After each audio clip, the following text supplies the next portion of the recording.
प्रसिद्धं नवनीतचौरं गोपाङ्गनानां जदुगोलचौरम्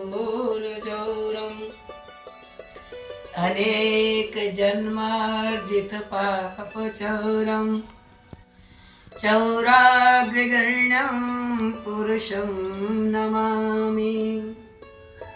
श्री राधे राधे। आज कुछ मन में विचार आया, श्री धाम वृंदावन के बारे में कुछ वर्णन किया जाए।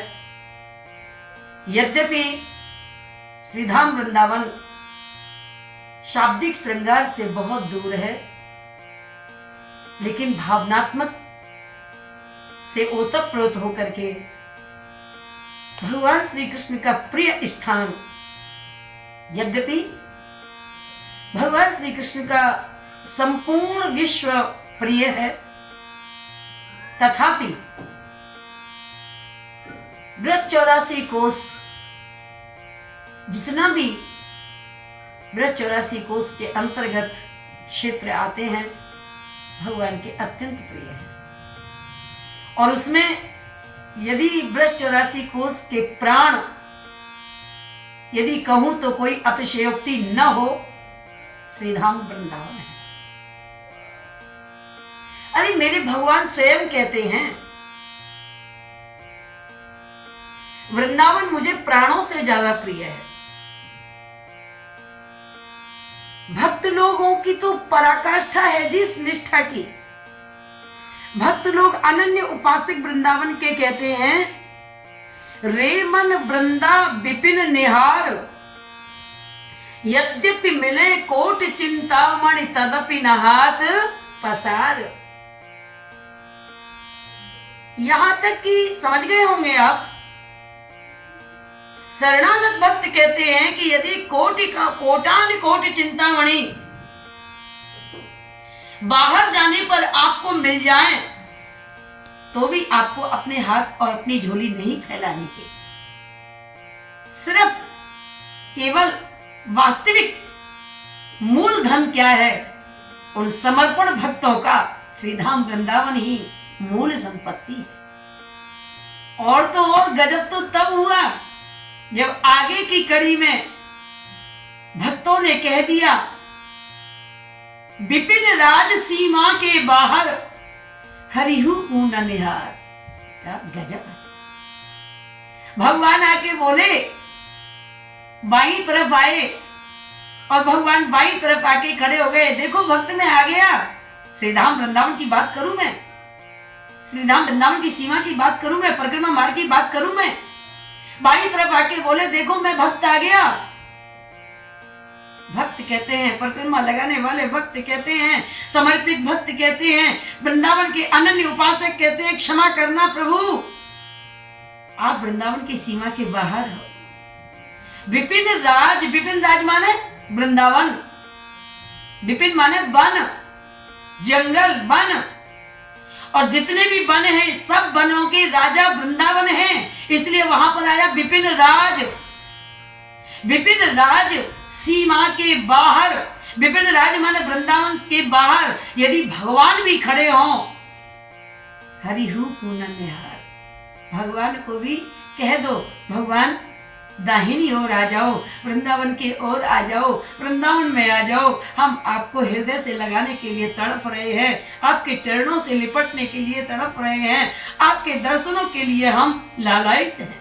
लेकिन हमारी शपथ है, हम वृंदावन के अनन्य उपासक हैं, गोविंद आपके दर्शनों के लालायित हैं, लेकिन हमारा एक निवेदन है, आप भी प्राप्त हों और आपके साथ साथ हमें श्रीधाम वृंदावन भी प्राप्त हो। ये है श्री वृंदावन धाम। वृंदावन सो वन नहीं, नंद गांव सो गाम, मेरे भैया वंशी वट सो वट नहीं, कृष्ण नाम सो नाम। वृंदावन जैसा कोई वन नहीं है। वृंदावन, अच्छा ऐसा क्यों? यद्यपि तीर्थ तो बहुत है और एक से बढ़ के एक है, तीर्थराज प्रयाग, जहां समस्त महात्माओं का निवास स्थान, ऐसा श्री नैमिषारण्य तीर्थों का गुरु नैमिषारण्य है। अनवरत गंगा बह रही है निर्मल, भगवान का द्वार कहने वाले ऐसा श्रीधाम हरिद्वार है। स्वयं श्री भगवान नर नारायण के रूप में विराजमान श्रीधाम श्री बद्रीनाथ धाम है।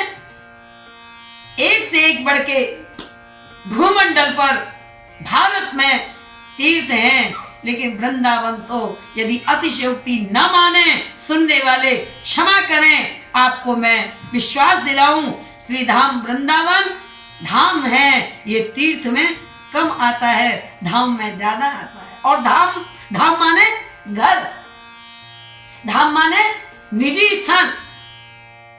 एक सेकंड की बात, समस्त तीर्थ पहुंचे भगवान के पास। तीर्थराज प्रयाग भी पहुंचा।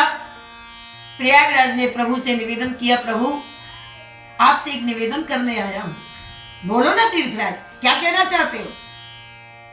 प्रभु आप बुरा मत मान। अरे बोलो तो सही। बोले प्रभु ये जितने भी तीर्थ है ना, आपने सबको आदेश दिया है कि सब तीर्थराज प्रयाग में जाके अटेंडेंस लगाओ। सारे तीर्थ प्रयागराज में जाके अटेंडेंस लगाते हैं। कब? आपको पता है ना, जब प्रयागराज में महाकुंभ होता है। माघ मकर गत रवि जब होई, तीर्थ पति जाए सब कोई। तीर्थपति माने तीर्थराज में सारे तीर्थ जाते हैं, इसीलिए कल्पवास तीर्थराज में किया जाता है, प्रयागराज में किया जाता है। क्योंकि जो एक बार कल्पवास प्रयागराज में कर लेता है ना जी, उसे फिर यत्र तत्र सर्वत्र तीर्थों में जाने की आवश्यकता नहीं है, क्योंकि प्रयागराज में कल्पवास के समय सारे तीर्थ आ ही जाते हैं। सभी तीर्थ आते हैं उपस्थिति देने के लिए। प्रयागराज ने कहा प्रभु सारे तीर्थ आते हैं, लेकिन क्षमा करना प्रभु, ये आपका जो लाडला सा, आपका जो प्यारा सा, आपका जो दुलारा सा श्रीधाम वृंदावन है ना, ये कभी नहीं आता मेरे यहाँ। मुझे भी थोड़ा सा स्वाभिमान होता है, मुझे भी थोड़ा सा अपने अंदर पावर सी महसूस होती है जब सारे तीर्थ आते हैं, लेकिन तब पावर डाउन हो जाती है। सारे तीर्थों को तो मैं देखता हूं, तब मेरा स्वाभिमान थोड़ा हल्का सा महसूस होता है जब उस श्रेणी में मैं वृंदावन को नहीं देखता। ये वृंदावन क्यों नहीं आता? वृंदावन को आना चाहिए कि नहीं? आप बताइए, आपको पता है मेरे पास वृंदावन नहीं आता? भगवान ने कहा हाँ पता है, वृंदावन तुम्हारे यहाँ नहीं आता। प्रभु आपको पता है, फिर भी आपने तीर्थराज से, फिर भी तीर्थराज बोले, फिर भी आपने वृंदावन से कुछ नहीं कहा। भगवान मुस्कुरा के बोले, भले तीर्थराज आप सबके प्रणम में हैं और मैंने ही आपको तीर्थराज बनाया है, लेकिन देखो प्रयागराज बुरा मत मानना, आपको मैंने तीर्थों का राजा बनाया है, लेकिन आज भ्रांति में मत रहना, आप तीर्थों के राजा हैं, आप मेरे घर के राजा नहीं हैं। तात्पर्य प्रभु, अरे सीधा सा तात्पर्य अभी भी ना समझे। सारा तीर्थ जो है वो मेरा घूमने का स्थान हो सकता है, वो मेरा भ्रमण का स्थान हो सकता है, वो मेरा एक मनोरंजन का स्थान हो सकता है, मेरी कृपा का स्थान हो सकता है, मेरी दया का स्थान हो सकते हैं सारे तीर्थ, लेकिन श्रीधाम वृंदावन मेरा घूमने का स्थान नहीं है, मेरा दया का मात्र स्थान नहीं है। श्रीधाम वृंदावन तो मेरा खुद का घर है, मेरा खुद घर है, और मैं अपने घर का राजा किसी को बना नहीं सकता, क्योंकि मैं अपने घर का राजा खुद हूं। समझ गए ना? श्रीधाम वृंदावन श्री बिहारी जी का घर, मेरे ठाकुर जी का घर। आप भ्रांति में मत पड़ना, द्वारकापुरी भगवान का घर है, क्षमा करना, द्वारकापुरी रहा होगा, द्वारकापुरी में ठाकुर जी ने द्वारकापुरी का निर्माण किया होगा, लेकिन हमारे ब्रजवासी कहते हैं, हमारे संत जन कहते हैं, हमारे रसिक जन कहते हैं, हमारे बाल कृष्णलाल, हमारे गोविंद, हमारे गोपाल, गौओं को चारण करने वाले, गौओं का पालन पोषण करने वाले मेरे गोपाल वृंदावन को छोड़ के कहीं गए नहीं हैं। वो द्वारकापुरी वाले द्वारकाधीश कोई और होंगे, उनको प्रणाम वहीं से है, लेकिन मेरे वृंदावन में हमारे गोपाल वृंदावन में हमेशा बने रहे हैं, इसलिए हम और आप सब लोग एक कड़ी गा करके, एक शब्द बोल करके यहाँ पर आप वृंदावन की महिमा को अगले प्रकरण में फिर आप सुनेंगे। एक कड़ी बोल करके मैं वाणी को विराम दूं।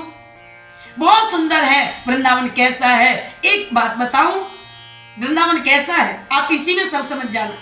कीरत सुता के पग पग पे प्रयाग यहाँ, केशव की कुंज केल कोटि कोटि काशी हैं, जमुना में जगन्नाथ रेणुका में रामेश्वर, तरु तरु तले यहाँ अयोध्या के वासी हैं, गोपिन के द्वार द्वार पे हरिद्वार यहाँ, बद्री केदार या फिरे दास दासी हैं। अहंकार नहीं, एक भावना बोल रही है, एक भावनात्मक शब्द है, आप इसे अहंकार के तराजू में मत तोलना। गोपिन के द्वार द्वार पे हरिद्वार यहाँ, बद्री केदार या फिरे दास दासी हैं, स्वर्ग अपवर्ग हम लेकर करेंगे क्या, जानते नहीं हम वृंदावन वासी हैं, जानते नहीं हम वृंदावन वासी हैं। बोले वृंदावन बिहारी लाल की जय।